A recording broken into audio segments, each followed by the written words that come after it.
Raquel, welcome to WealthTalk today. How are you?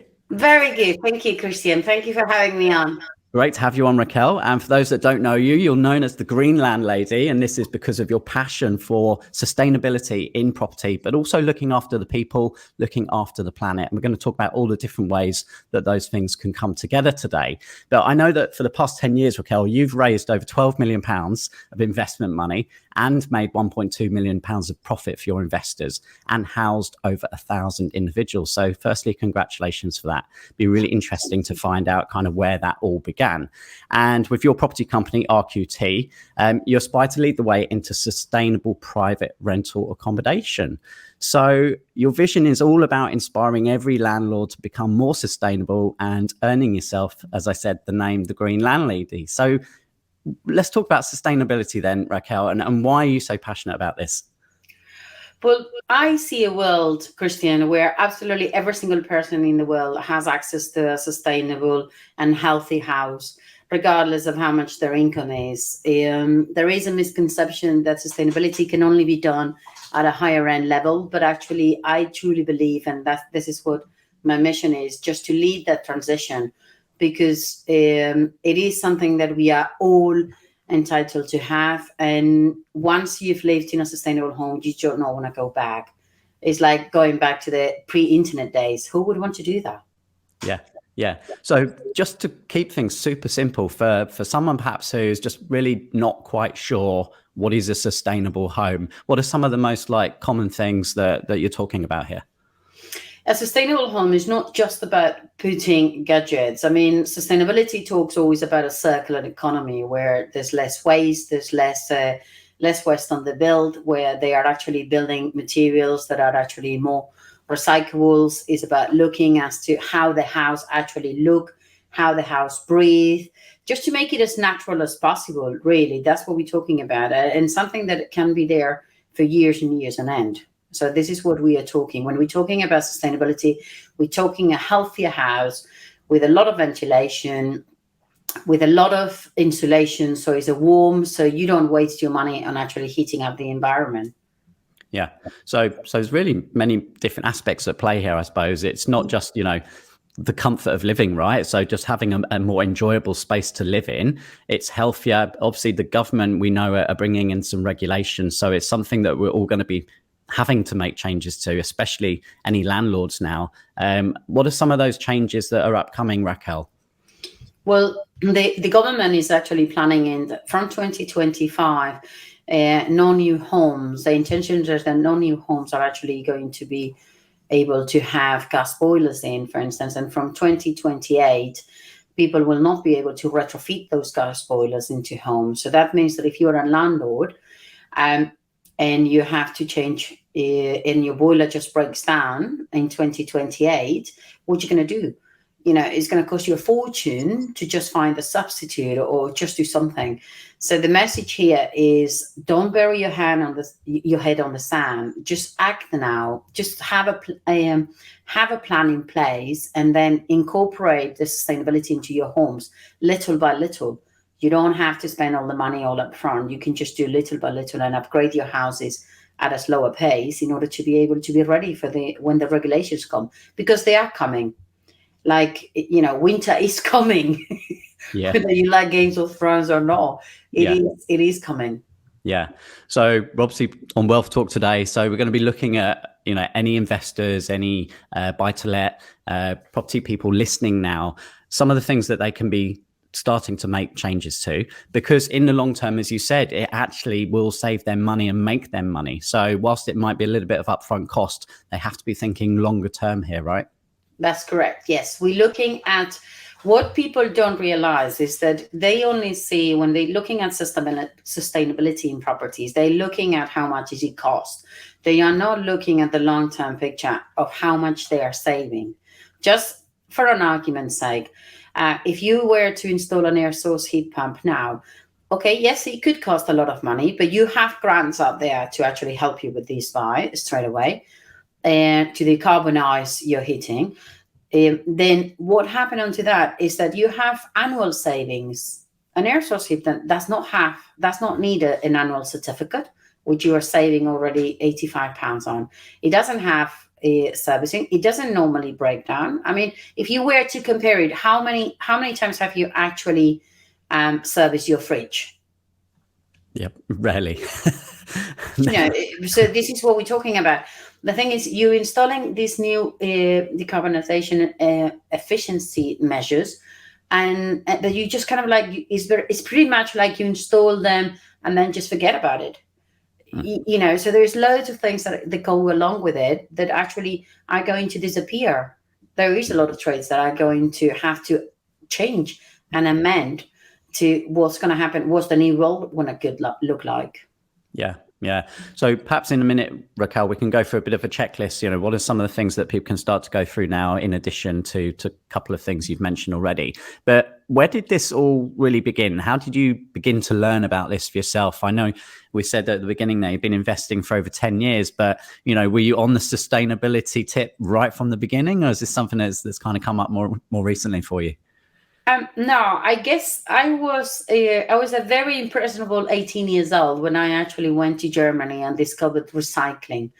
I worked for this hotel trying to learn. My degree is in tourism and foreign languages, so I just went to learn how to manage a hotel. And I ended up being faced with this thing called recycling, and then just being and exposed to loads of technologies. I love traveling, and therefore over the years, I've just tried to understand where everything was going to be made, how things were made, how it was helping the environment. So for me, I was always using it, and always, my mom always taught me, when you do things, you do it to the best of your ability. So that's, if I already knew that solar panels were good, then obviously why not include them on my bills? So I've always included them, but my passion for property actually just stemmed off becoming homeless. Which is something that I've never spoken about, and it's only recently that I've started to just share I ended up on the street at the age of 23, and what happened is that I had no fault of my own. I had rented out a room in a shared accommodation, and I was thinking that my key person was paying the landlords, what it happened to be is that no, that person just kept the money. So because of that, my landlord evicted us. He didn't want to listen to anything. So he evicted us completely and left us on the street. So because of that, then obviously I realized, well, this is wrong. First of all, you need to listen to your tenants. You can't just put them on the street for no reason.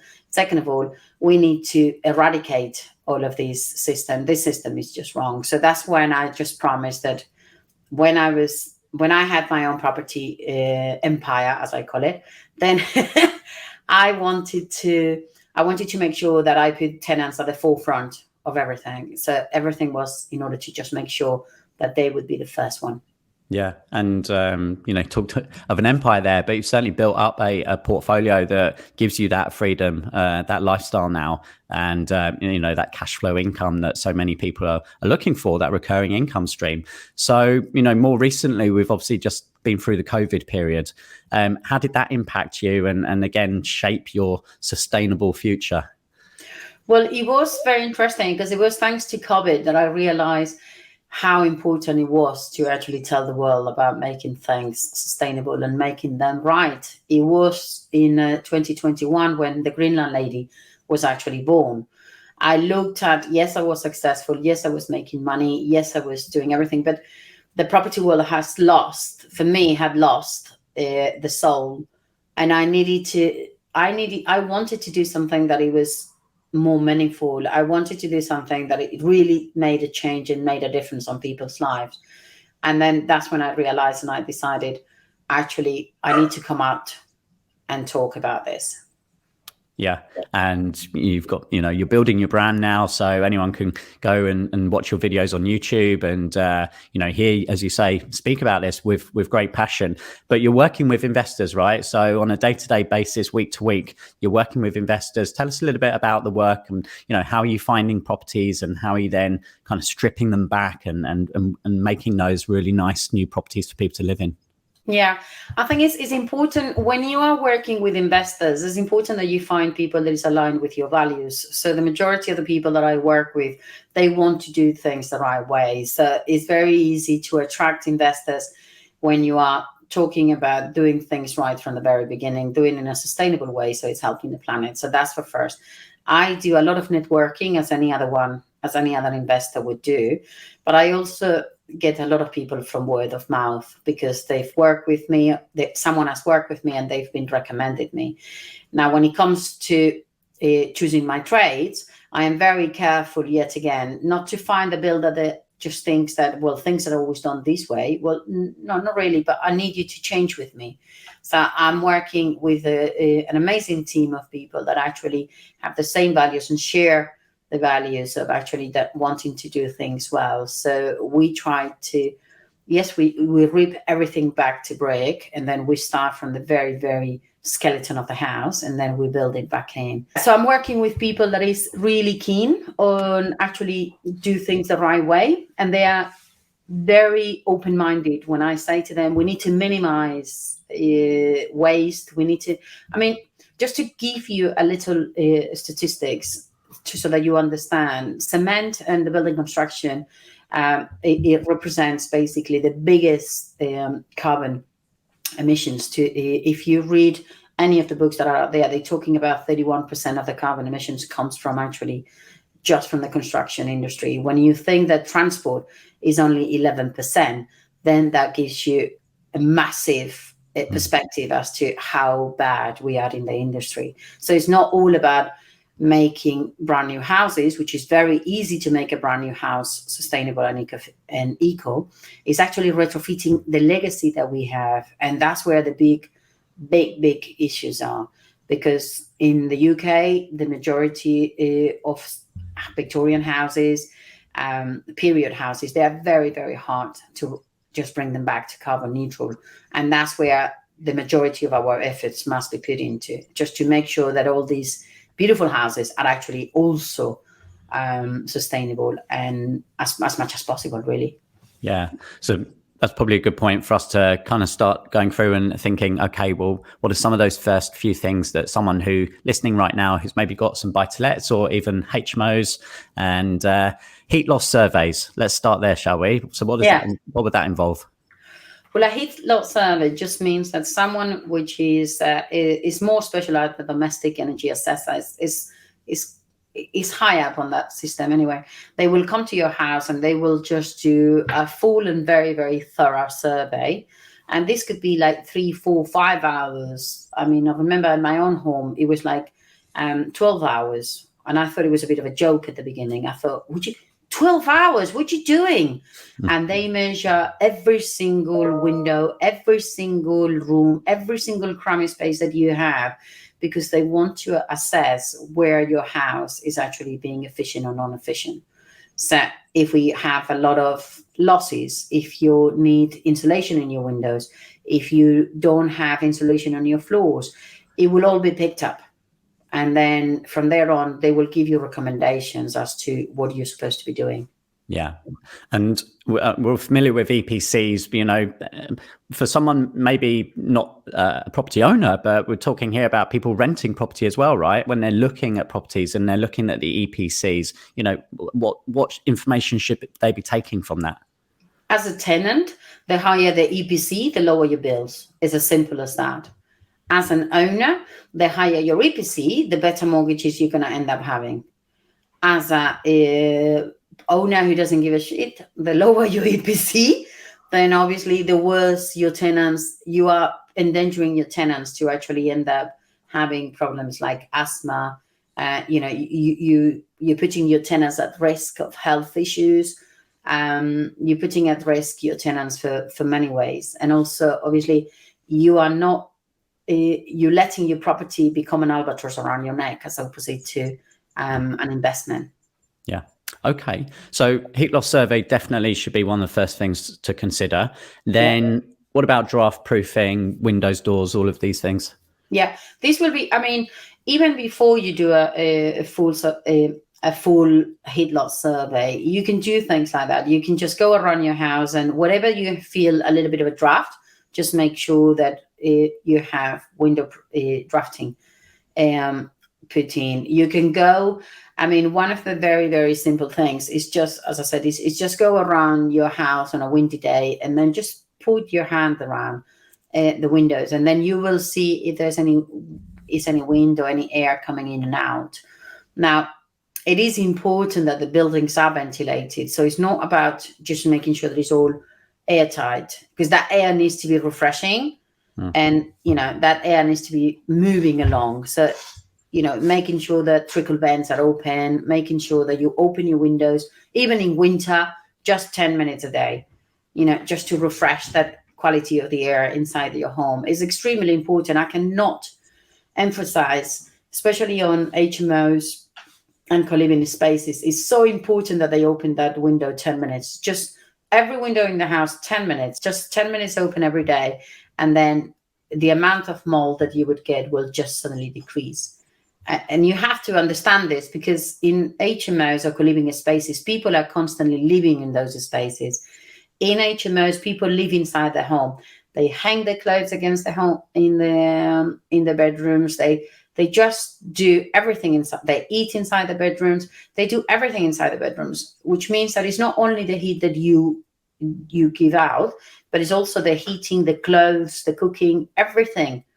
And that just increases the humidity inside. And if you have great windows which don't let anything out, that's fine. But then you're gonna create mold straight away if you don't air that bedroom on a regular basis.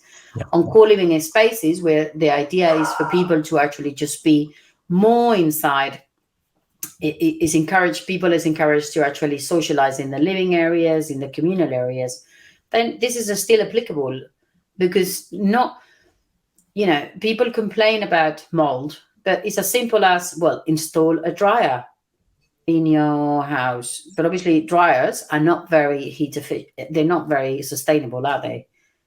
The idea is just to hang your clothes. Just go back to the grandma's all day where you just put your clothes outside.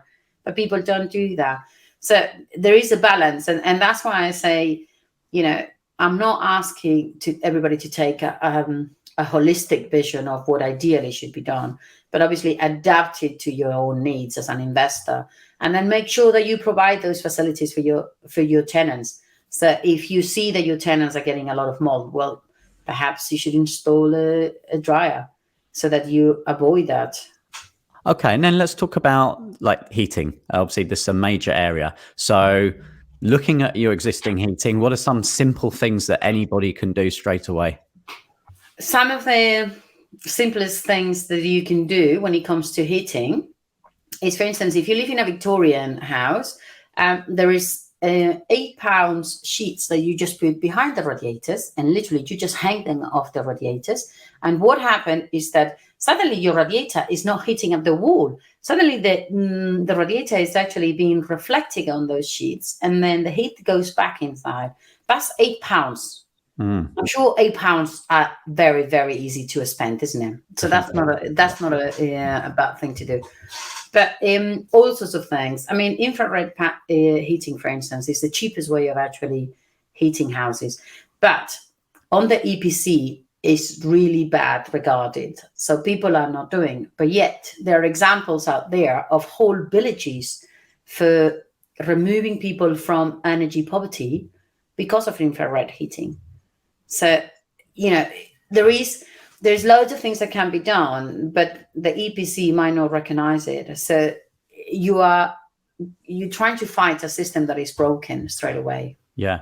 No, I like those reflective sheets, and I guess just bleeding the radiators, things like that as well, regularly. Exactly. Just make sure that you bleed the radiators on an annual basis. Just make sure that you put the right cooling inside. There is a cooling coming up on the market. Unfortunately, I'm not allowed to tell you the name of the brand, but there's a cooling that if you actually put that cooling liquid inside your radiators, the effectiveness of those radiators just suddenly gets increased by 40%. Wow. And so it's huge. It's huge, making sure that, exactly in terms of energy, making sure that your windows are as tight as possible, that you don't have energy, that you have insulation. I mean, you're talking about energy efficiency, but, if you don't have the right insulation, then that's a super cheap way of actually getting your money back. Yeah. And where does underfloor heating fit into a sustainable property? Well, when you are looking at when you are prepared and you are ready you have a super tight airtight house, then you look into starting to put air source heat pumps or ground source heat pumps, which would be the ideal scenario. Now, ground source heat pumps are very restrictive in terms of where you can put them because of the boreholes, the distance that needs to be from. It becomes very technical, Christian, as to when you can have it or not.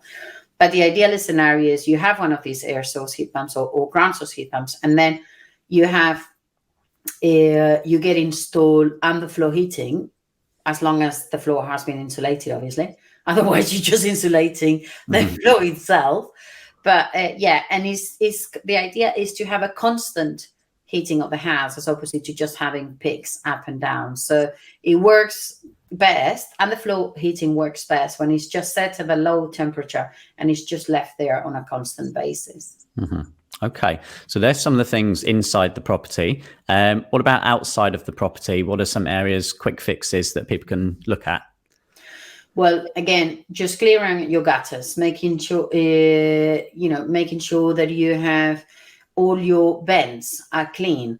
And this is something that all your air vents, especially on Victorian houses and period houses, you will have air breaks, and people tend to think, oh, this is old stuff that doesn't need to be here. So they tend to either break over or just not clean it. And it's kind of like, why would you do that? The house needs to breathe. So making sure that all those areas are actually clean, making sure that you don't have that any windows are repaired externally as well. And if you go on the floor, if you want to go on the ceiling, I would recommend to absolutely every single person in the world, just put yourself a solar system. Just put PV on your roofs. It's not expensive. It's very, very cheap. And okay, you don't get paid a lot from the government, but you do get paid a little bit to just export some of that excess electricity. So you don't have to have a battery. I'm not a big fan of batteries. So just put your solar system, use whatever you use, and then just let it go. Yeah, I've heard you talk before about this being one of the best sort of returns on your money, and some of our members as well have installed it and seen absolutely fantastic returns within just a few years. So 12%. Where do you get 12% on your money? Hello. Definitely not on Santander or any of the high street banks. Yeah, so solar panels, absolutely. And as you say, technology is changing. Things are very different now than perhaps they were 5 years ago, right? So people should go out there, do their research and see what's available. Exactly. The technology that we are going to use, they're talking, the government has big targets, reducing to carbon zero by 2050. All of this, they need to have green electricity. They think the green electricity. I was having talks with Nottingham University just a few weeks ago, and they were very, very positive that we will achieve green electricity by 2035, which would be amazing to do so. So although people see electricity as a bad thing, it's actually one of the main, I also believe that it's one of the main things that is going to get us to that carbon zero. Because yes, like all the heat pumps, all the computers, everything needs electricity. But as long as you are providing your own, you have your own system on your roof and you are providing enough. And if you have big fields, then you can have a system that actually just like a mini solar farm to just make sure that you cover yourself completely. And then, so if there is a massive demand for electricity, but it is also a massive push from the government to actually just make us all mini farms, mini solar farms in our own roofs. And it is definitely the best money that you will spend for a long time. Yeah. So I guess just kind of wrapping all of that up together, Raquel, hopefully today we've helped anyone listening now who's in property, who's an investor, who's looking at this long term to see that there are real benefits here in cost savings, but also just creating nicer environments for their tenants. And their tenants are going to stay there for longer, right? So that means less headaches, less voids. Absolutely. I mean, let me give you some numbers for you, for instance, so that you can understand the benefits. For instance, my houses tend to be the most expensive houses in the street. Wherever we go, they're the most expensive. In my area of interest, a 3-bedroom house just normally rents for about anything between £1,000 to £1,200. My houses are actually being rented out at £1,600. That's £400 straight away more than anyone else. Why are my tenants educated? Yes, of course they are educated. They know that the bills are going to be a lot cheaper. So they saving not only on bills, but also they are saving in long terms health qualities. And also for anyone out there that said, you know, I miss the renewable heat incentive. I truly do, because a system worth £27,000, it only cost me £1,500 because of the 7-year return on the money. So we want that system back. We want to be able to do that. But even without that system in place, you can still, as a business, you can apply for grants. The government is really in favor of sustainability. It's hot topic. Just talk to us, talk to people who is in the field, and you will know how to improve your houses. You don't have to spend lots of money. You just need to spend the money in the right places. That's all. Yeah. So Raquel, for someone listening now who really has got the bug, they want to start making some changes, how can they connect with you and find out more and contact you if they'd like to speak to you further? Well, Christian, I'm always online, so they can always find me in Instagram is normally the best place to get me on. But you can also get me on LinkedIn and Facebook. You can send me a private message to Raquel@thegreenlandlady.com, and then I will join you onto a monthly webinars where you can learn a little bit more about what can you do and how you can do it. And if you just put on the subject WealthTalk, then I'll know that they're coming from you, and I know that they are really interested on actually joining us. Get some extra special attention. Yeah. Thank you so much. Well, thanks for doing all the great work that you do, Raquel, and for sharing with us today on Wealth Talk. Thank you ever so much for your time, Christian. Have a lovely evening. Bye.